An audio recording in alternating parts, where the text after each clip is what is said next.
Welcome to What the Hell Happened This Week with myself, Danielle Nava, and Dustin Granger. Hey, everybody. And for those who are new, Dustin and I are the co owners of Generation Wealth, a wealth management firm in Louisiana, and we're brother and sister. Yes, and we were just So talking. We were let's just get talking into it about because how. yes, the pre chat, the pre chit chat was I was saying how this wasn't a crazy of a week because the tariff chatter died down, and Dustin said, "Well, hold on," and then I was like, "Yeah, we have a lot to talk about." Yeah, I mean, there's just so much going on with RFK and his comments on autistic people, what's happening with immigration, and Kilmore Garcia in the 9-0 Supreme Court ruling. Immigration opinion is shifting. Um, Doge savings, not really any savings. Big surprise there. So there's a few things we can talk about.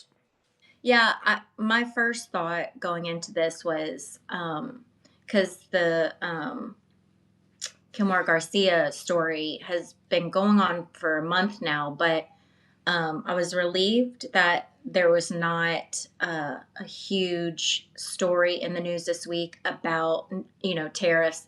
No major headline like the two previous weeks, so that his story could come through a little more and shine a light on the absolute abhorrent lies this administration is just lying to our face. It's like gaslighting of a century, trying to convince us that the Supreme Court ruled in their favor and they do not have to bring him back. And every time I dig into the story, I am just shattered. I can't, like, listening to his wife talk this week and just imagining the horrors. And it's not just for Kilmar, it's there's a few more in there that um it's going around that there's at least 4 or 5 more who are very highly likely to be innocent, especially the barber, like the stylist, the gay Yeah. stylist. And I'm just wrecked every time. I have to kind of pull away because the more I learn about it, the more disgusting and just like incomprehensible it all is. Yeah, and that's not even counting some of the student protesters that they're disappearing to Right. Louisiana prison over here. So that's something that we need to talk about maybe next week. But Kilmore, I will say there's a link in last week's post of the recording of what the hell happened.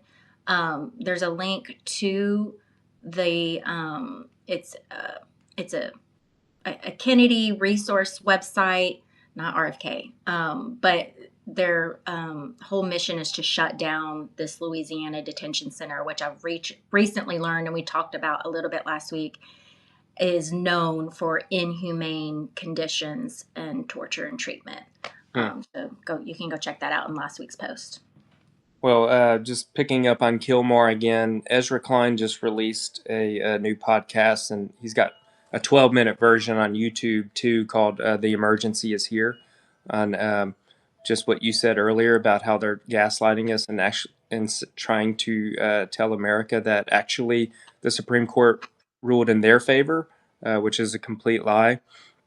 And Ezra Klein makes so many great points in this video. I've actually sent it to a couple of friends, a couple of moderate friends, to say like, look what they're doing here. Like Mm-hmm. this is the emergency, and to me, what they're doing isn't just affecting immigrants to our country or people that are not citizens yet. This is a threat to all of us that are talking out loud about the Mm-hmm. Trump administration, about the Yeah. Republican Party.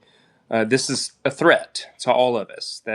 And he's seizing power, complete power, because if he can get away with denying the Supreme Court, he can get away with anything, and everybody in government and his cabinet is going to help him. The way that he put them all in the Oval Office or the cabinet meeting or whatever it was, and to just lie about it, that shows that he can disappear any of us. And Yeah. dissidents, which is half of America right now, um, that's coming in the few years. He's gonna try to disappear American citizens. Yeah, I mean, he talked about it in his meeting with the El Salvadorian dictator, that he wants to disappear homegrown. And it's not a hyperbole or an alarmist to say that this is the track to disappearing Americans and naturalized citizens. And that's one of the reasons. I mean, this is part, my original post about like how to prepare for a potential downfall of democracy. I actually talk about like one of our personal triggers. Andreas is a naturalized Venezuelan citizen, and this is the exact track it goes in. Of course, they're not going to just jump straight to naturalized citizens. It starts off here. We're at point A, and they're going to move slowly from point B, C, D, E. And Trump is now trying to say like enacting the wartime Alien Enemies the Act. Alien Enemies Act, so he can control all these additional things and the tariffs. Um, and he's basically claiming that we're already at war with Venezuela and our allies. And, So he, yeah, and he's already declaring war on Democrats and people that vote against him too. They're already starting that. I think was it Stephen Miller or Sebastian Gorka that said, "Hey, all these people that are talking about Kilmar Garcia, maybe they're aiding and abetting the yeah. enemy." So they're already starting that talk. And I need to talk about Stephen Miller. He is a monster. You see this guy talk, you can tell he's got like almost like this like Tourette thing going where and when he does his head to the left and talks, it's chilling. This guy is evil. He's like the devil incarnate. He will not stop, and I know it's him that's behind these deportations and the progression of moving to homegrown citizens. I think he wants any excuse to deport essentially brown people, especially of Hispanic descent. I, Um, and he's the one who said, denaturalization in 2025 will be turbo blasted, and he's at the root of all of this, and he is terrifying and evil. I get that, but I don't want to diminish what that Trump is still in charge of this. He wants absolute power, and Mhm. people in his cabinet, Stephen Miller, are going to give it to him. So yeah, they may be directly behind it, but Trump is for sure behind this, and he's the one that's talking about sending American citizens and disappearing them to a gulag outside of the state. And if you notice, he's doing and what he always does by saying, "Well, it's just going to be our worst people that kill people or murderers," and he always says it like that publicly to normalize it, so people will go, "Well, if he's just talking about murderers, he makes it to where we can't defend it because he's only talking about Right, murderers, but he's for right. sure not about that." Like Just like who's actually hitting old ladies over the head with a bat? Like, of yeah, course nobody wants that, but like, yeah, I see what you mean. Like They did this. They did the same thing with the January Sixers, where they're yeah, like, "Well, we're just gonna, we're not gonna pardon the ones that were really bad." Well, they ended up pardoning all of yeah, them, and you're so so they right. they just lie through their teeth, and they do. He's a master manipulator in public, and that's all this is to get us used to it, the slippery slope, and it's a veiled threat to all of us for us that we have to shut up. Hmm. Um, I want to before we, if we're done talking about Kilmar, because now he's started directing these. Not started. This week in the news was his threats towards Harvard and defunding them. Um, I think we should all keep a close eye on what happens with Harvard because I feel like if Harvard holds the line and other universities could follow, it could mark a turning point in potentially restoring truth and accountability in the rule of law. I think a united front, both from like the legal and academic institutions, could be the counterforce that shifts the momentum and could change, could rewrite this ending potentially. So if Harvard keeps the line, I'm going to be watching very closely to see how the other universities respond to that. And I hope they do. I hope they continue. I mean, because it's illegal. It's illegal. And I heard this morning on the Midas Substack that allegedly what the administration is wants to do is to take a poll, like a consensus of what the politics are of faculty and students. I mean, I don't know what's more communist fascist regime than that, than trying to alter or trying to figure out what the politics are of the individuals in that institution and then punishing them for that. Yeah, just hearing so much of the right just complain about free speech for years, and then this happens. It's the ultimate attack on free speech. And that reminds me of what also happened. The Institute of Museum and Library Services deleted all their Black history information, in quotes, said this is no longer in the interests of the United States. So, yeah, And what's happening in Louisiana, there was a news good. article this week. I'm sure this is happening in many other states. Um, they're trying to put all of the universities to heel, firing a lot of staff members, and they're already revoking. We've confirmed, I think, 8 different visas of students at university. Saw that this morning. Yeah. And LSU at the time, our alma mater, hasn't responded. But whenever I read that article, yeah, LSU has been very disappointing, caving to Governor Jeff Landry and Trump, and it's only going to get worse. It's just so sad to watch. It really is. But maybe we have a little hope there with Harvard. Maybe they can inspire some other larger institutions too. But There's a then poll that I wanted to talk about as well.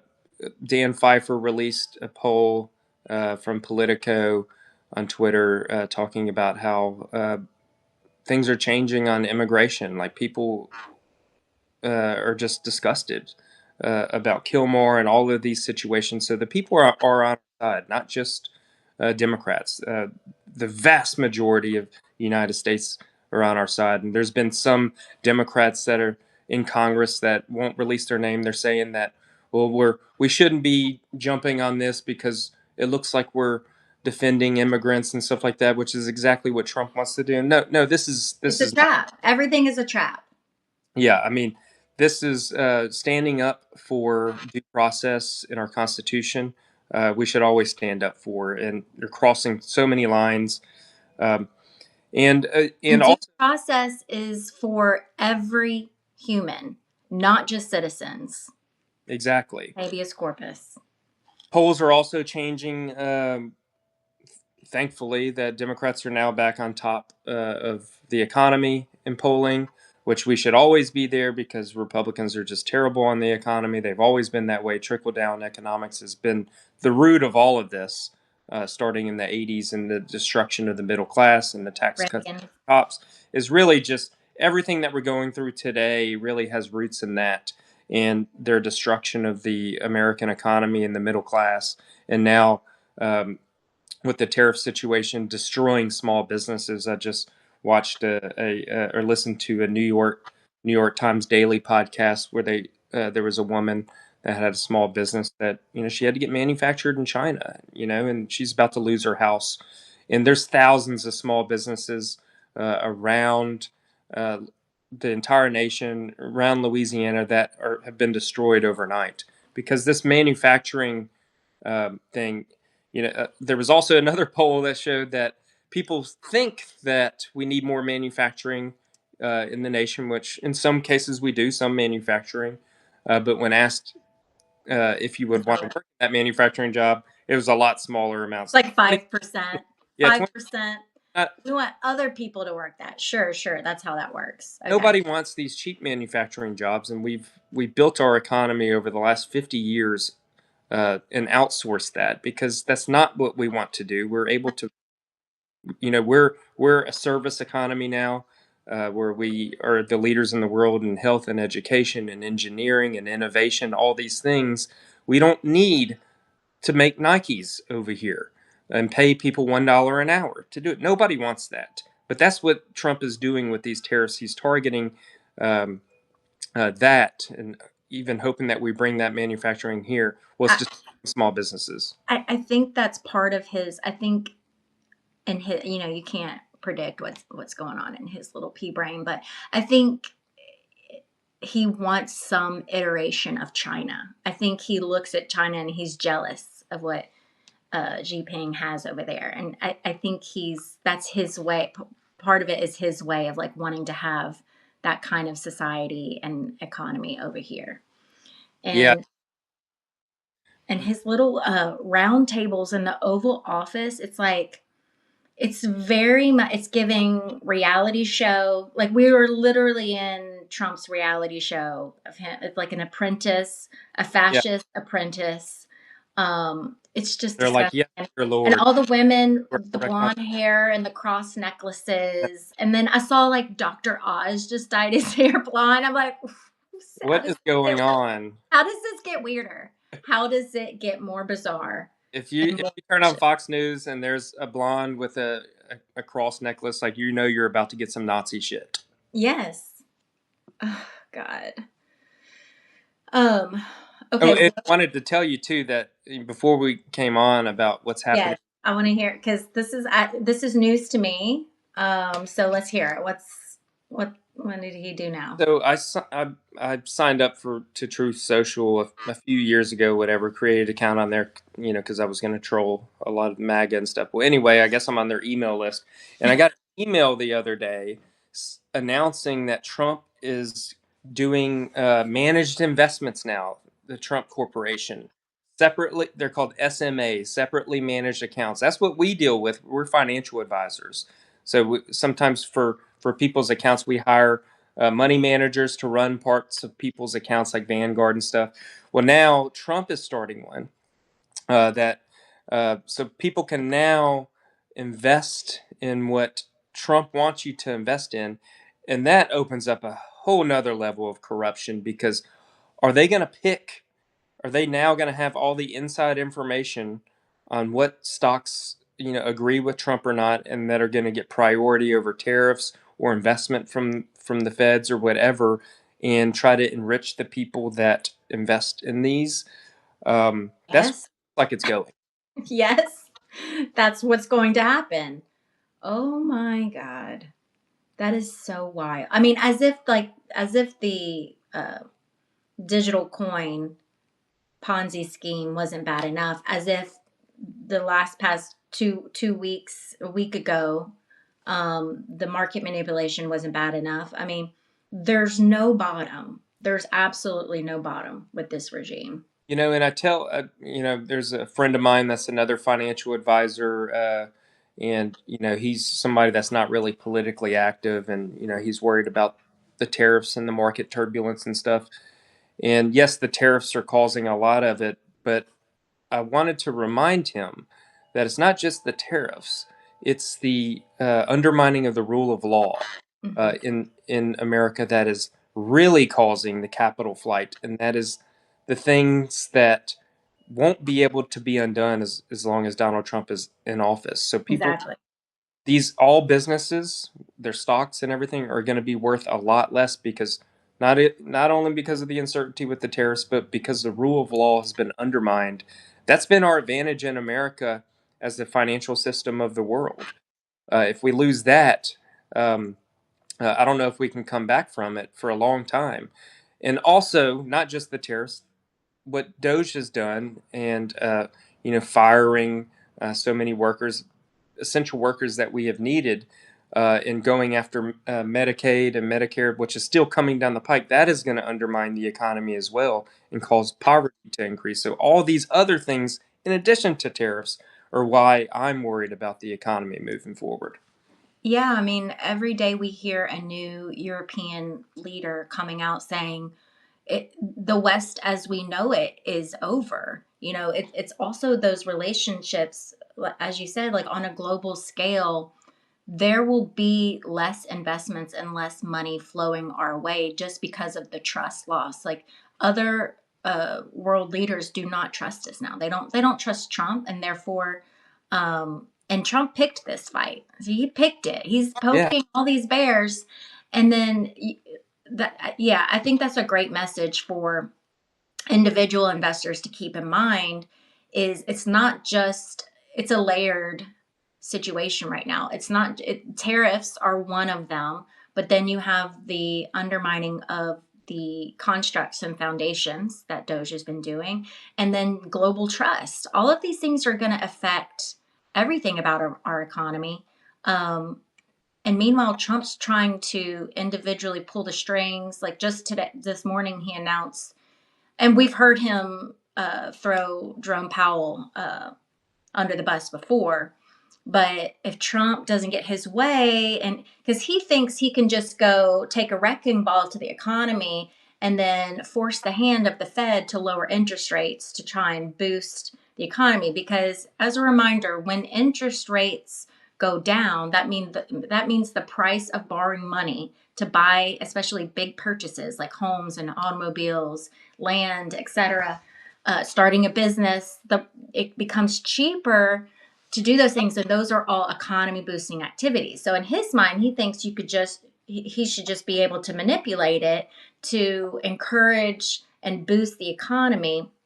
But what happens is, if he does get his way, and let's play this out. Let's say he is able to fire Jerome Powell, because I know he's looking to Yeah, he's reverse. definitely gonna try. I mean, there's no doubt he's about to try. He's letting Yeah, it. he's about to reverse a ruling from the Roosevelt era, um, to try and do it. And let's say he manipulates it and purposefully lowers interest rates. Well, if you don't have an economy, an underlying economy, um, and that's providing employment, and consumer trust is up, then that's just going to cause stagflation, which is where because people are going to be buying more, because it's a rosier scenario to invest more. I mean, to buy more and to boost the economy, but that causes inflation. Yeah. If you don't have the economy growing at the same pace, then it's a recipe for disaster. And stagflation is a precursor to a depression too. Because Deep, whenever deep, not recession, depression. yeah, which is a major. So yeah, he wants to cover up for his terrible actions by temporarily boosting stock prices and stuff like that by forcing these interest rate cuts. Yeah, it's going to increase inflation. It's going to hurt the economy, which is the worst case scenario, and it's going to cause a mass amount of poverty, and then that is going to reach the markets and cause a big problem. And that's why we need things like FDIC insurance. I don't even know why they're even musing about messing with FDIC. It literally saved us from the Great Depression and saved us from the financial crisis of 2008. So I don't know what the hell they're even thinking by bringing this up.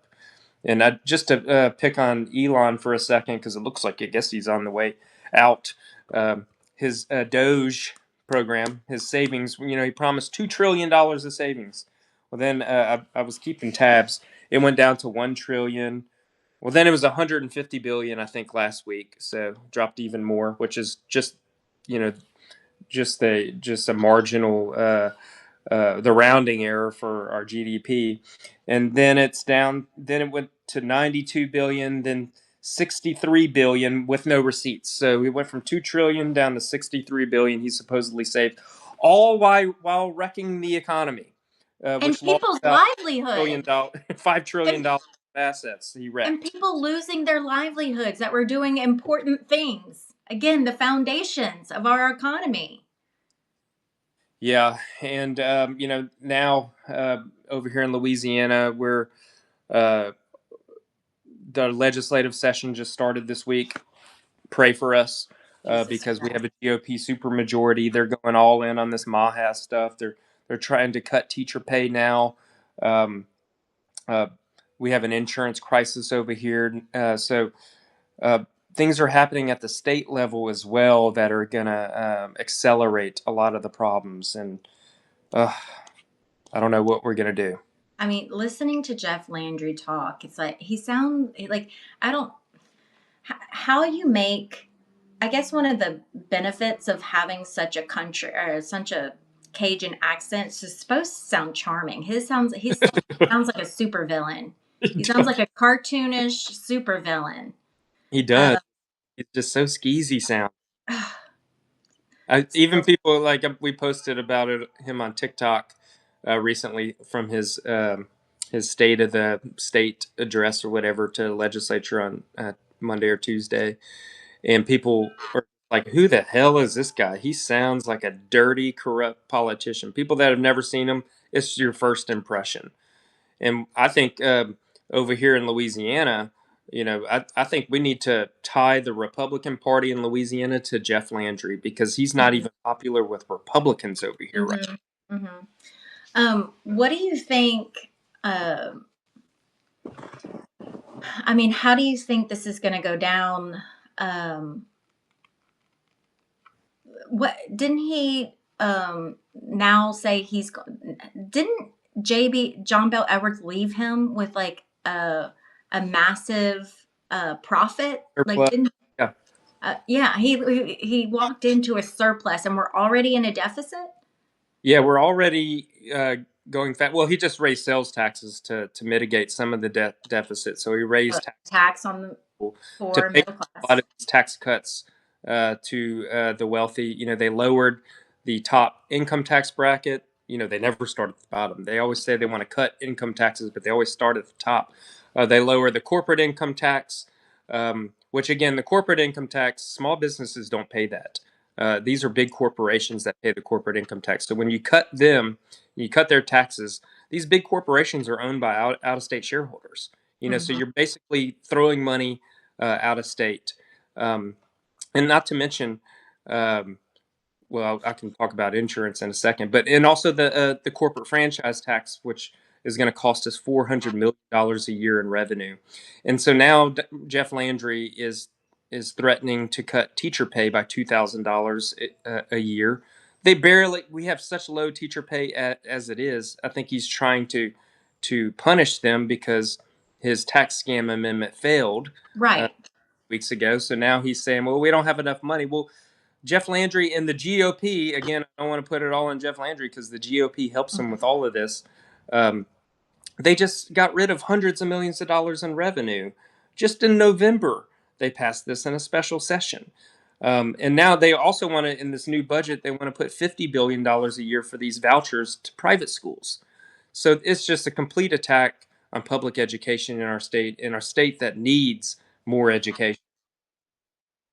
So Yeah. yeah, in Louisiana, what's happening nationwide with Doge and Trump and the tariffs, we're going to get it even worse over here in Louisiana. I'm calling this a MAGA induced depression that we're going to feel first before the rest of the nation even gets it. Hmm. Hmm. Okay. Well, was there anything else that we needed to touch on? Well, one thing that we haven't touched on was RFK Jr.'s speech. Yes, Okay, yeah, you mentioned that at the top. Let's talk about yeah, that. I think it's pretty scary because he was really going at and demonizing autistic people, Hmm. saying that they will never pay taxes. Basically, they're just Like, who would even think to say it? Like, why would abhorrent? every we all know autistic people. We have autistic people in our families, and uh, all all of them that I know have worked and paid taxes. Mhm. Yes, it is hard on families, but the way he described it is just destruction on families, and he was saying that to put it on us, like we're the problem, Yeah, like cause and autism or something, like it's something that we can control. Like the health industry and doctors caused it, and we caused it by allowing our children to be vaccinated. So uh-huh. basically, he's terrorizing and using this propaganda against families and making us feel bad. And he's just really just talking bad about Yeah, uh, it's people. the attitude of like it's like that ultimate like a capitalism villain of like we're losing out on factory workers. We're losing out on taxes because these are not Right. upstanding like working tax-paying citizens. Like that, through that lens, sounded so grotesque. It was void of all empathy. And I don't know how you talk like that and it floats and people are like, yeah, true, it's bringing down our economy. Like they're not equals. It's like I it's vilifying them, the individuals, like the victims of this disease. I don't know. Again, it's it, just like another brand of evil. yeah, I mean, there's only fascist regimes, and it just reminds me of the Nazis that said a lot of these same things about disabled people. They sent disabled people Hmm. to the concentration camps. Even in places like Russia, they have no services for disabled people. Hmm. They look at them as not members of society, and it's hard not to see how this is going to end up there as well. Now that we have a lot of these fascists in power in our own nation, um, so I do not like where it's going. I'm really And scared about it, and I'm scared for all the families around the United States. Again, yeah, it's putting more and more fear into more and more people in our it's country. it's the same way that Trump talks about um, people who have died in war, that they're losers, that they somehow lost, and they should be ashamed for having given their lives to the country. That people somehow that people with autism should be shunned and shamed is it's just disgusting. Yeah. But yeah, all this is going to lead to is people not vaccinating their kids Mhm. more and more, which inevitably is going to lead to another pandemic because now Doge has, again, bulldozed our foundations at the CDC and WHO and all of those systems in place that are trying to reduce outbreaks all over the world are no longer in place. So an outbreak is inevitable at some point, and all of these children are going to be on the front lines and exposed for all of these diseases. And it's just a cycle, a horrible cycle that doesn't end. The repercussions of it are not just for the autistic. It has mass um, effects for decades to come. Well, I want to kind of end on a good note. Public opinion is changing drastically on every edge. Everything that they're doing is unpopular. They did barely win that election. A lot of it, with all age groups, are changing. They're not happy with what Trump and the GOP are doing. All we have is people power. So, Mhm. let's not let these threats get to us. Let's keep speaking up. Let's keep coming together. Let's bring in more people to our coalition, even people that have maybe voted Republican. They're just used to it, but they don't like this either. So many of them. Like, we need to get stronger and stronger by the day. I know there's more hands off protests again this weekend on April 19th. I'm going to be speaking at the Lafayette, Louisiana one. So come out there and see me. I think it's around noon that I will be speaking. I'll be the keynote over there. And this is just what we have to keep doing. We have to keep speaking out, keep coming together and talking to people. But I Absolutely. do have hope. And I do want to end on talking about like your investments. If you're someone who has investments and are listening to what we're saying and are nodding your head and you're worried about what to do with your money, a lot of people are getting some hearts as I'm talking about this. A lot of people are, we get a lot of questions about can I still trust the FDIC? Concerns about potentially even moving money out of the country. And so right now, what we're focused on, other than our Substack here and going live, is with clients and shifting their portfolios to try and mitigate some of these things and risks that are coming down the pike. Because again, just to reiterate, just because temporarily this tariff thing and it's not even paused, he's announcing new tariffs every day, so it's not even accurate to say that that's now over. That's ongoing. um, and what we saw 2 weeks ago with the huge market manipulation, that's potentially just one out of each year, every year for the next 4 years. So if you're someone who's interested in trying to figure out what can I do, what should I do, what are my options, we're taking new discovery calls where you meet with myself and Dustin to discuss potentially working together. And I'm going to include that link in the recording, which is going to be emailed out. So make sure you're subscribed to both me and Dustin moving forward. And yeah, if you want to talk more one on one about your situation, then go ahead and book that call with us, and we'd be happy to talk to you. It's a nice long weekend. It's an Easter weekend to those who celebrate. Have a great weekend. I know we're about to go to a client crawfish boil. We have an annual barbecue and crawfish boil for our lovely clients. So we get to celebrate them this evening. And everyone, stay Every safe, stay hopeful. And what were you going to say, Dustin? I was just gonna say, somebody said, "Well, be careful, don't eat all your children's candy." I was like, "Well, I place a 10% daddy tariff on my children's chocolate, so I'm utilizing tariffs for Easter." Go ahead and teach them the lesson young. We just Yep. hide ours. It's just too much. We're about to disappear some candy real quick. You know what? I'm gonna bring I'm gonna bring a bunch to. We have a little pantry down the road, and I'm gonna bring like 100 pieces of candy there today. Nice. Pay it forward. And yep, everyone take care. Have a great weekend. And we'll see you next week on Friday. I know we did it on Thursday just because we're off work tomorrow. So Okay. Bye, y'all. thanks for listening. Bye.